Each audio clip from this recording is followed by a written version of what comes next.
We back with another one, gang. You know what I'm saying? Buddha gang in the building, man. Talking about this Max B, Jim Jones war and Harlem thing again, man. More information I just came across, so we finna look into all that.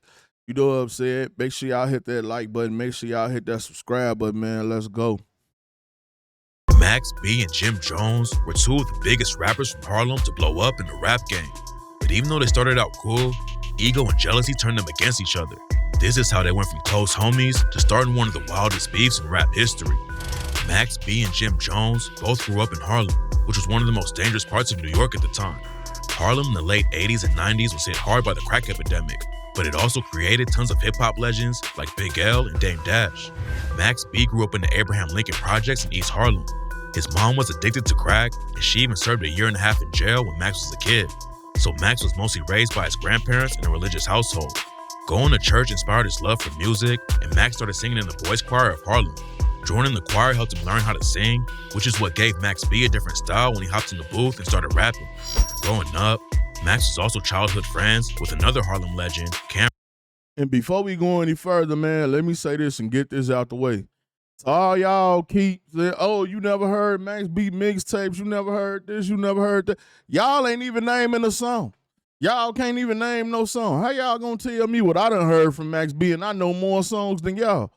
I just wanted to be, you know what I'm saying? I just wanted to clear the air on that, you know what I'm saying? I'm one of the biggest Dipset fans I know. So as soon as I heard about Max B, I heard all the mixtapes and some of everything else. Y'all out here campaigning for Max B and they can't even name a song, can't even name a mixtape. Y'all out here just talking. Let's get back to it, man. Cameron. Cam went to high school at the Manhattan Center for Mathematics with Jim Jones, and that's how Max linked up with him. They shared an interest in music and all wanted to be rappers, but at the same time, they were also heavy in the streets. And before they all blew up, Max B would end up catching the case that put him behind bars before his rap career could ever really take off. In 1997, Max B was arrested for robbery and spent almost 8 years locked up. He was only 18 when he went in and didn't get out until 2005. The same year that Max went to prison, Cam and Jim Jones, along with their homie Freaky Zeke, started a crew called Dipset. Cam was already well known as a rapper in Harlem after being part of a group called Children of the Corn with Big L, Mace, and Cam. That hop was crazy. Cam hopping like that, boy, that hop. That hop crazy as hell. What the hell Cam doing, man? Cam, what you hopping like that for, man? Cousin Bloodshed. Children of the Corn broke up after Bloodshed was murdered, so Cam linked up with Jim Jones to start Dipset. Dipset started making waves in the early 2000s after Cam signed a deal with Dame Dash and Jay-Z's group, Rockefeller Records. Over the next few years, Cam and the rest of the crew went on a major run. In 2002, Cam dropped his classic album, Come Home With Me. They followed that up with the first Dipset album, Come Home With Me, classic. Diplomatic Immunity, classic. Still listen to it to this day like it just came out. Make sure y'all go listen, take a listen. If you never heard it, go listen to that. Diplomatic Immunity. Then Jim Jones dropped his first project called On My Way to Church. On My Way to Church, classic. So by the time Max B got out in 2005, Dipset was on top of the world. Max wanted to switch up how he moved and focus on his rap career, so he started kicking it with Cam and the rest of Dipset. Max started doing features and ended up on 2 songs from Jim Jones' second project, Harlem, Diary of a Summer. The next year, Max also did the hook for the Cameron song, You Gotta Love It, which was a diss track about Jay. Cameron fried Jay-Z on that too. If y'all ain't never heard that, make sure y'all go listen to that too. Cam was going off on Jay on that one. Z. The wild diss and Max's deep singing voice caught people's attention immediately, and suddenly everyone was talking about Max B. The same year, Max also dropped his first mixtape, $1 Million Baby. Around that time, Jim Jones also started his own label and spin-off group called Bird Gang. Jim Jones invited Max B to be a member, along with another Dipset affiliate named Stack Bundles.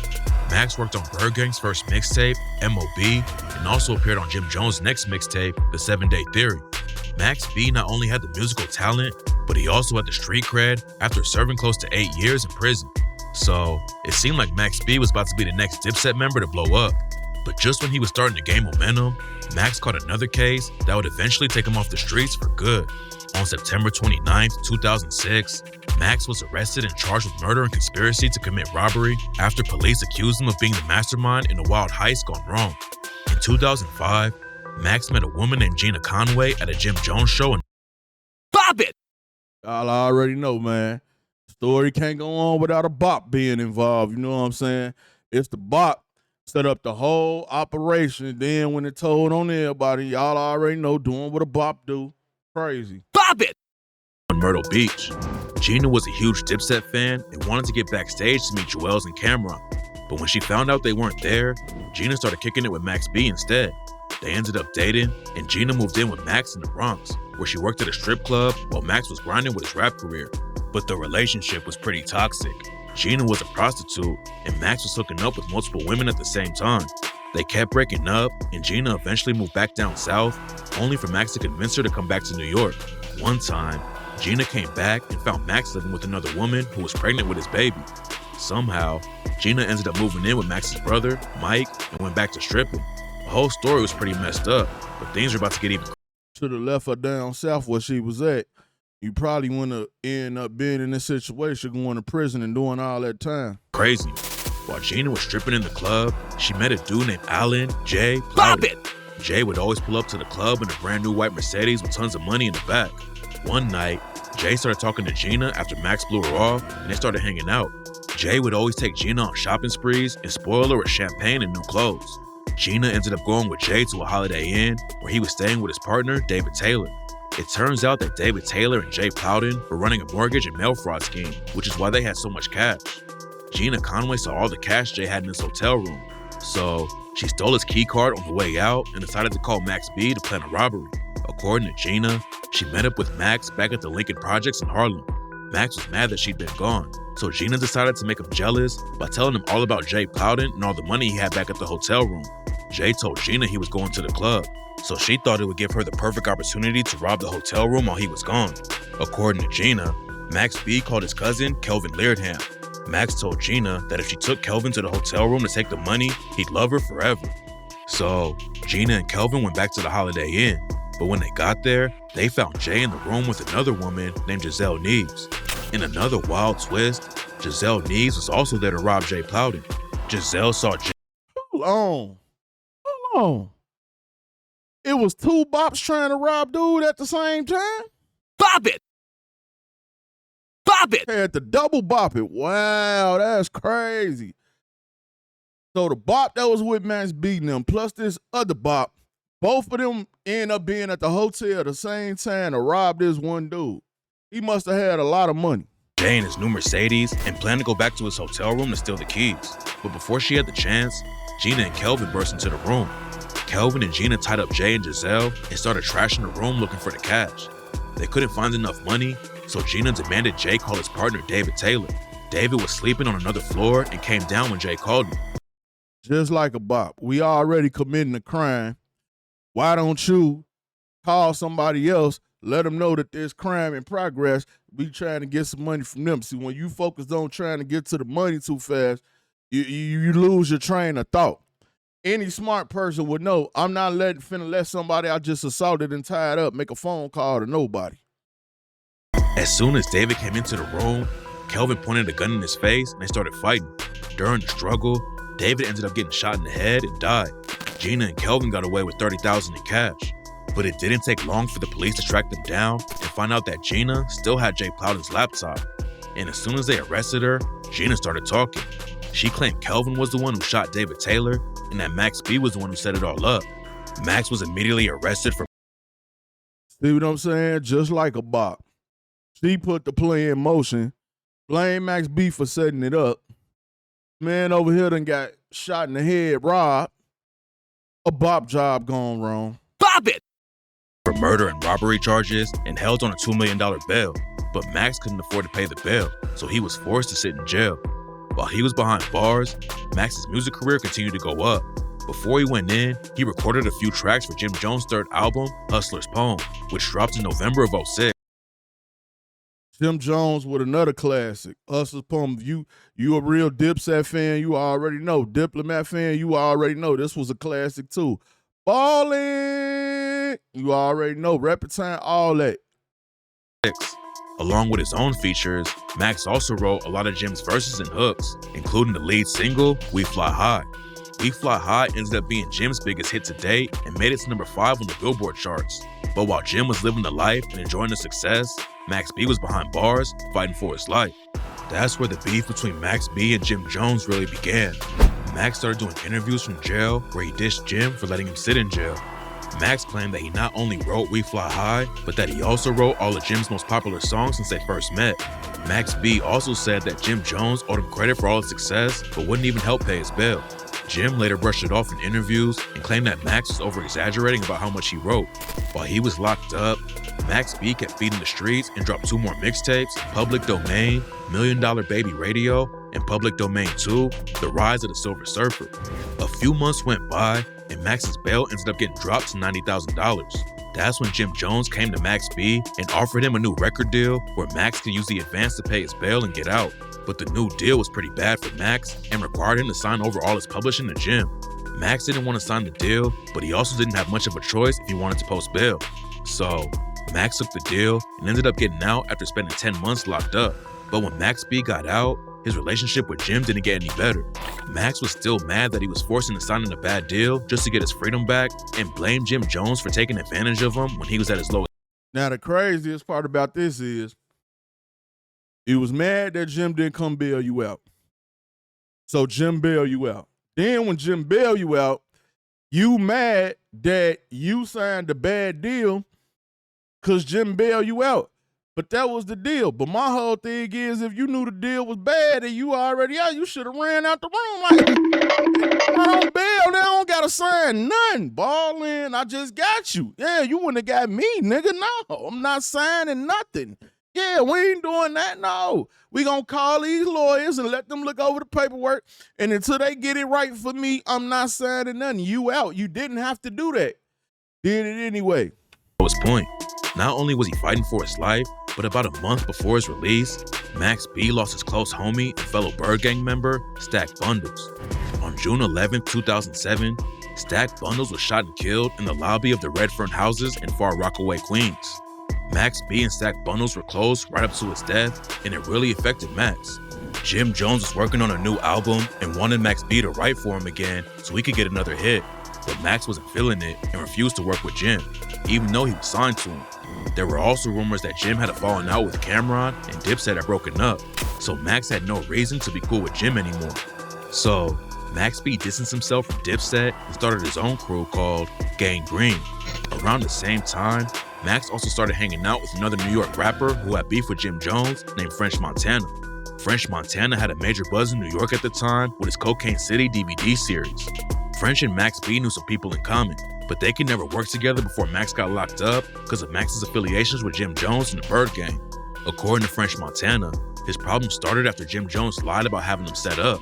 In 2003, French Montana was leaving a recording studio when he got into a shootout that ended with him getting shot in the head. Montana later admitted that someone in his inner circle had set him up and Jim Jones had nothing to do with it. The person that got me shot drove me to the hospital. So the greatest threat is always from the inside. But French Montana claims that Jim started going around telling everyone he was involved in a situation just to help his street cred. Montana clapped back with footage of Jim and the rest of Dipset getting jumped in one of his Cocaine City DVDs. Then while Dipset was on tour with Bad Boy Records, Jim Jones got into an altercation with one of Biggie Small's homies, C Gutta. Jim and C Gutta kept running into each other and getting into small fights. But eventually, it led to a massive brawl at Rucker Park in Harlem between Dipset and Junior Mafia. There was footage of Jim Jones and the rest of Dipset getting beat up and run out of Rucker Park.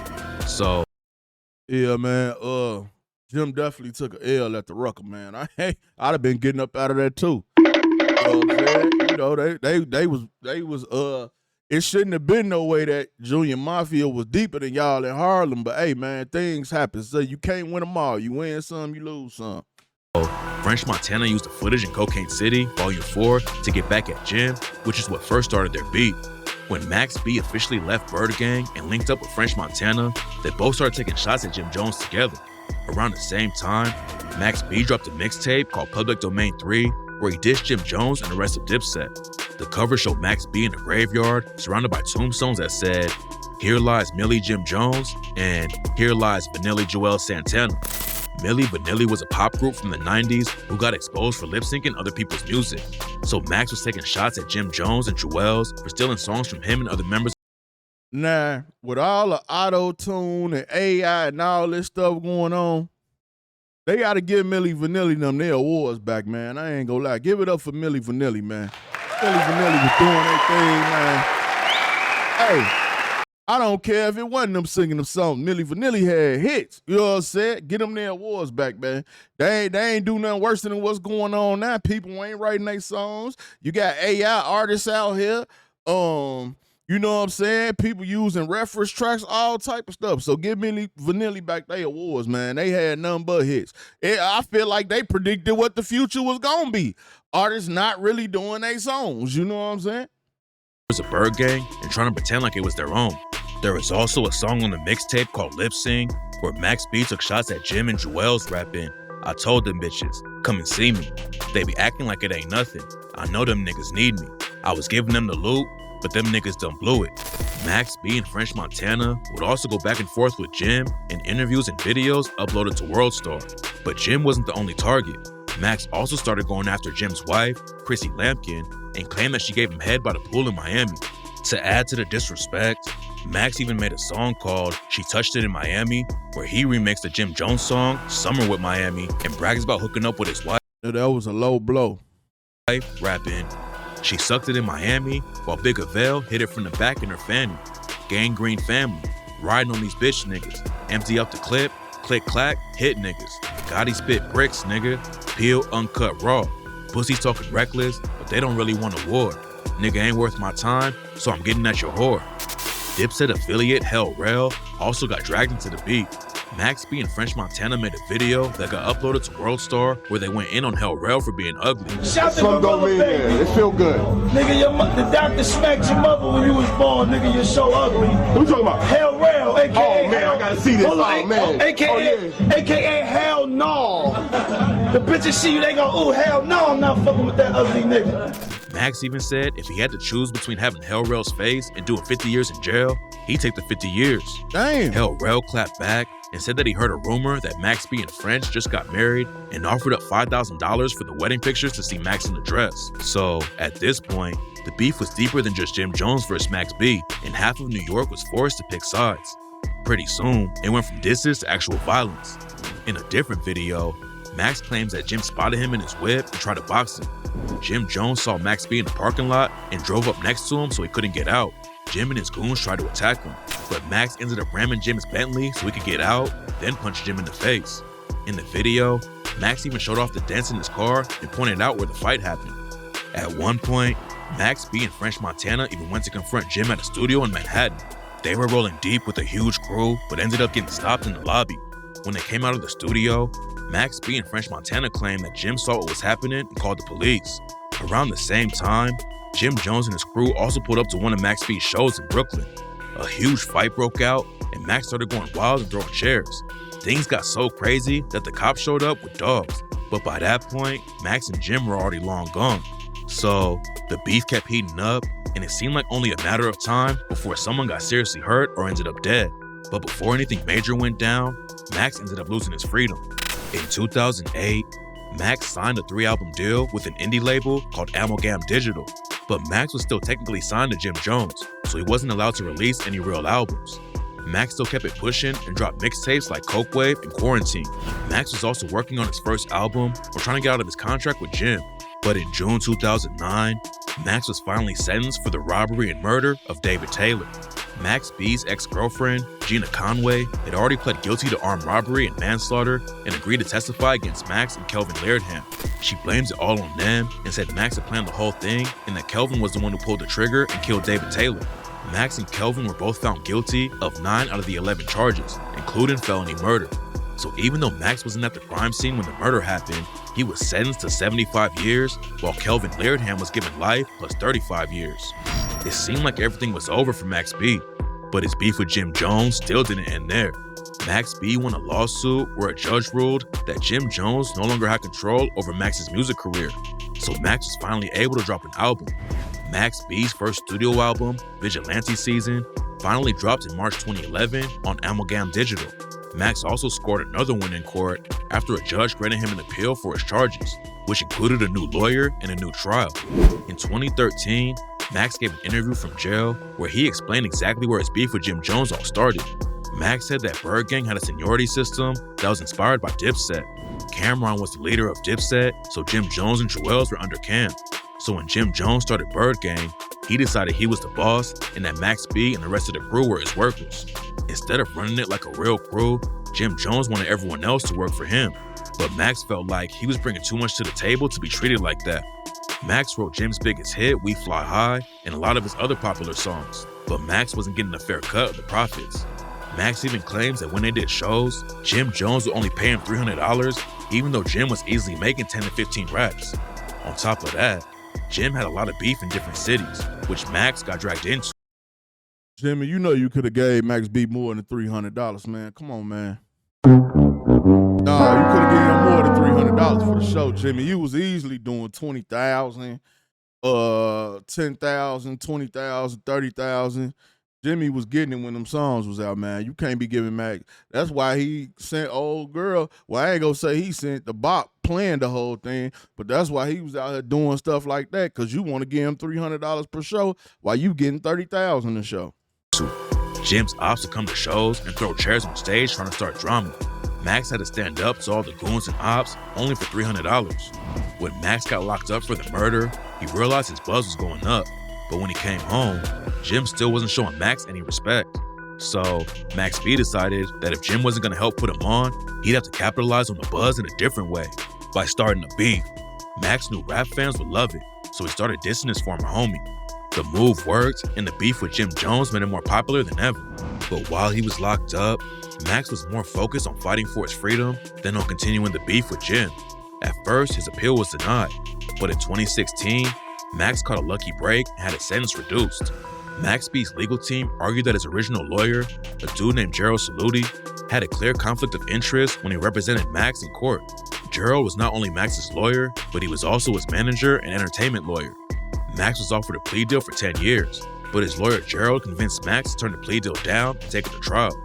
Max B's new legal team argued that the old lawyer Gerald knew that if Max got 10 years, he'd stop making money off his career. But if Max beat the case and came home a legend, he can make Gerald, his lawyer and manager, millions. After reviewing the evidence, a judge agreed to overturn the original conviction. Max was still found guilty and sentenced to 20 years, but he was credited with time served, which meant Max could be home as early as 2025. It seems like his time locked up gave Max a whole new perspective on life. In a DJ Vlad interview from prison, Max said that his beef with Jim Jones was a long time ago and that they've all grown up and moved past it. Max said they had their issues, but when he comes home, the only thing Max wants to do is focus on making music. In 2020, Jim Jones also squashed his 15-year beef with French Montana. They got on an IG live session together and laughed about all the crazy situations they got into over the years. Jim Jones was also featured on French Montana's song, Too Late, from the Coke Boys 5 album. But apparently, Jim does not have the same energy for Max B. During an interview, Jim was asked if he would ever work with Max B again. Jim immediately shut the question down. Will you work with Max B when he gets out of jail? Fuck Max B. Okay. Max suck dick. Fuck out of here. Who knows if the beef between Max B and Jim Jones will ever really end? Max could finally come home in the next few years. So fans will have to wait and see if they finally put the past behind them. All right, well, y'all know Max B out now. And Jim Jones say he's still not messing with him, man. So we go see what all this leads to. Y'all get down in the comment section. Make sure y'all hit that subscribe button. Check out the playlist, man. It's your boy Buddha. I'm out.